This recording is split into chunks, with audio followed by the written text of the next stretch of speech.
magandang hapon sa lahat. So, ngayon, dito kami sa may desierto. Na kung saan noong kami ay bagong salta pa lamang. Dito ko bibinyagan yung mga kasama ko. Yung mga first timer na abroad. So, dito ko sila nila. Baba kami dyan. Baba kami dyan. Tapos pumunta kami dyan sa may maliit na falls. May waterfalls din dati. Tapos umakyat dyan sa matarik na yan. Lahat sumuko. Kasi nalibago sa paglalakad. Alam nyo naman pagka laking Maynila, yung lakad sa bundok hindi sila sanay. Tayo nakita yung Mindanao, nakita yung probinsya, kaya sa lakaran lalaban tayo. Hindi yung mga kasama ko ngayon. Hindi yung mga kasama ko, maraming may dati, nasa 20 kami dati yung mag-ala rito. Ngayon 4, minsan 2 bumabalik dito sa pinagtatambayan namin dati. Ito kasi dati mahaba kasi yung ilang buwan kasing natingga kami sa Bilya.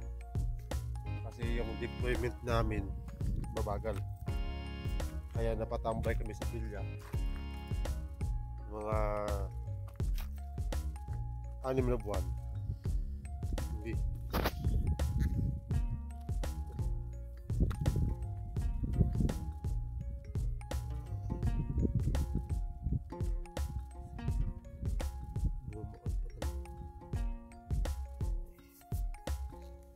Kung inyong maalala guys, yung sa pelikula ng Passion of the Christ, ito yung kahawig. Yan yung kahawig na ginawang corona ni Cristo.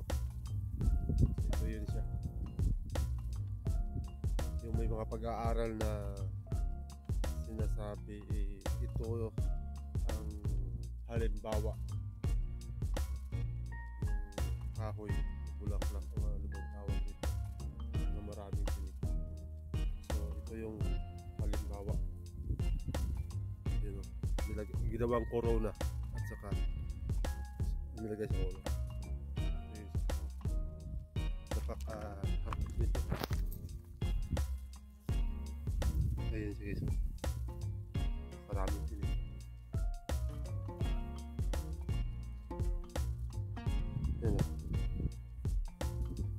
Yan, napakaraming tinik. Okay, so yun lang po. Akit na ako sa taas.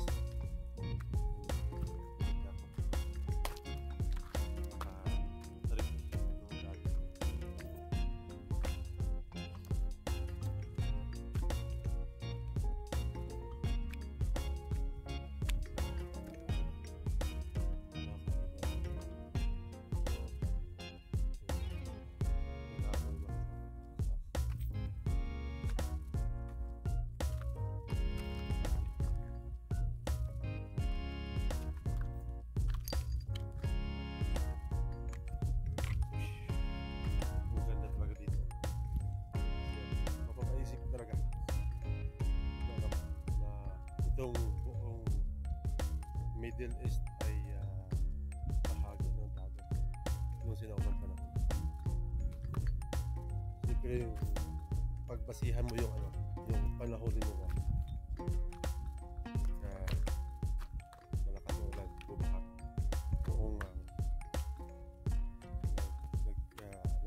tapos itong part ng Saudi isa sa pinakaunang natuyo.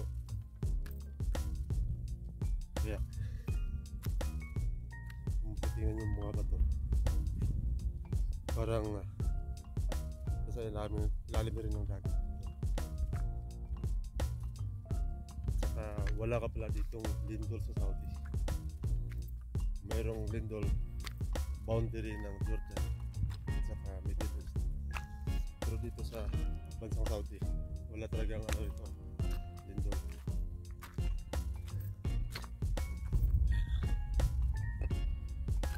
So, yun guys. Thank you for watching. See you on the next vlog. Ingat.